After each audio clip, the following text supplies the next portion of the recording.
ایک مسلمان اس کی چھینک کے جواب میں یعنی الحمدللہ کے جواب میں اس مسلمان کے اوپر واجب نہیں ہے کہ وہ یرحمک اللہ کے الفاظ کہے، اس لیے کہ وہ ایمان والا نہیں ہے۔ حضرت ابو موسیٰ رضی اللہ تعالیٰ عنہ فرماتے ہیں کہ یہودی لوگ رسول اللہ صلی اللہ علیہ وسلم کی خدمت میں چھینکتے تھے، یعنی چھینک پر الحمدللہ بھی کہتے، اور یہ امید رکھتے کہ آپ علیہ الصلوۃ والسلام جواب میں یرحمک اللہ فرمائیں گے، لیکن آپ علیہ السلام ان کے جواب میں یرحمک اللہ نہ فرماتے، اس لیے کہ وہ اپنی بے ایمانی کی وجہ سے اللہ کی رحمت کے مستحق نہیں ہیں، لہذا ان کو رحمت کی دعا نہیں دی جا سکتی، بلکہ ان کے جواب میں آپ علیہ الصلوۃ والسلام یہدیکم اللہ ویصلح بالکم فرماتے، یعنی اللہ تعالیٰ تم کو ہدایت دے ایمان کی اور تمہارے احوال درست فرما دے۔ نمبر 4، جمعہ و عیدین کے خطبے کے وقت میں جواب نہ دے۔ نمبر 5، اگر کوئی شخص بیت الخلاء میں چھینک کر الحمدللہ کہے تو اس کا جواب بھی لازم نہیں۔ مسئلہ، اگر کسی شخص کو نماز میں چھینک آ گئی اور اس نے بے اختیار یعنی بغیر ارادے کے الحمدللہ کہہ دیا تو نماز فاسد نہیں ہوگی۔ جو نمازی چھینکنے والے کے جواب میں یرحمک اللہ کہے اس کی نماز فاسد ہو جائے گی۔ جماہی کے آداب، اوپر جو آداب گزرے ہیں وہ چھینک کے تھے، اب جماہی کے آداب سنیے۔ رسول اللہ صلی اللہ علیہ وسلم نے ارشاد فرمایا ان اللہ یحب العطاس ویکرہ التثاؤب، اللہ تعالیٰ کو جماہی ناپسند ہے۔ جب تم میں سے کسی کو جماہی آتی ہے اور وہ شخص منہ کھولتے ہاں ہاں کہتا ہے تو شیطان ہنستا ہے، یعنی اللہ تعالیٰ چھینک کو پسند کرتے ہیں اور جماہی کو ناپسند کرتے ہیں۔ جب ایک آدمی جماہی لیتا ہے اور اس وقت وہ اپنی زبان سے ہاں ہاں جیسے الفاظ نکالتا ہے یا اس طرح کی آواز نکالتا ہے تو اللہ کے پیغمبر حضرت نبی پاک علیہ الصلوۃ والسلام فرماتے ہیں کہ شیطان ہنستا ہے۔ جماہی زیادہ کھانے، آنتوں کے بھر جانے، نفس و طبیعت کے بوجھل ہو جانے اور حواس کی کدورت کی وجہ سے پیدا ہوتی ہے، جو غفلت، سستی اور سوء فہم کا سبب بنتی ہے۔ نیز جماہی کے وقت انسان کا چہرہ طبیعی حالت پر باقی نہیں رہتا ہے، جس کی وجہ سے شیطان خوش ہو جاتا ہے کہ انسان کی طبیعی حالت بھی متغیر ہو گئی۔ نیز اب یہ انسان طاعات و اعمال اور دیگر ضروری امور میں سستی اور کاہلی کا شکار ہو جائے گا۔ حافظ ابن حجر رحمۃ اللہ علیہ نے لکھا ہے کہ یہی وجہ ہے کہ رسول اللہ صلی اللہ علیہ وسلم کو عمر بھر جماہی نہیں آئی، جس کی صراحت مصنف ابن شیبہ کی روایت میں موجود ہے۔ نیز علامہ اختابی رحمۃ اللہ علیہ ہے کہ کسی بھی نبی کو جماہی نہیں آئی۔ جماہی شیطان کی طرف سے ہوتی ہے۔ اللہ کے پیغمبر حضرت نبی پاک علیہ الصلوۃ والسلام کی ایک حدیث ہے جس کو بخاری نے نقل کیا ہے، فَأَمَّا التَّثَاؤُبُ فَإِنَّمَا هُوَ مِنَ الشَّيْطَانِ فَإِذَا تَثَاءَبَ أَحَدُكُمْ فَلْيَرُدَّهُ مَا اسْتَطَاعَ او کما قال علیہ الصلوۃ والسلام، یعنی جماعی شیطان کی طرف سے ہوتی ہے، لہذا جب تم میں سے کسی کو جماعی آئے تو جہاں تک ہو سکے اس کو دفع کرے، یعنی ٹالنے کی کوشش کرے۔ کس طرح دفع کرے، کس طرح ٹالنے کی کوشش کرے؟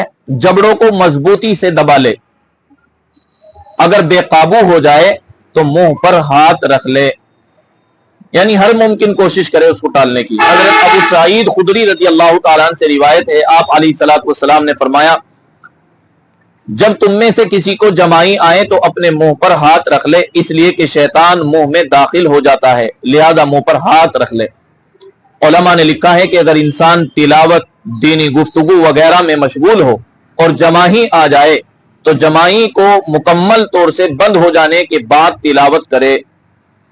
جماعی کے وقت ہاں ہاں کرتے ہوئے تلاوت، دینی باتیں اور ضروری باتیں ہرگز نہ کریں۔ یہ چھینک اور جماعی کے احکام و آداب تھے جو آپ حضرات سماعت فرما رہے تھے۔ اخیر میں جماعی پر آپ کو ایک لطیفہ بھی سنا دوں۔ لطیفہ یہ ہے کہ ایک عالم دین مستورات میں اپنی تقریر میں جماعی کا یہ حکم بیان کر رہے تھے کہ جب آپ کو جماعی آئے تو اپنے منہ پر ہاتھ رکھ لیا کریں۔ ایک سادہ لو خاتون بھی موجود تھی، اس نے یہ سمجھا کہ شاید جب جماعی یعنی داماد آئے تو اپنے منہ پر ہاتھ رکھ لینا چاہیے۔ چنانچہ جب بھی ان کے سامنے ان کا داماد آتا تو وہ اپنے منہ پر ہاتھ رکھ لیا کرتی تھی۔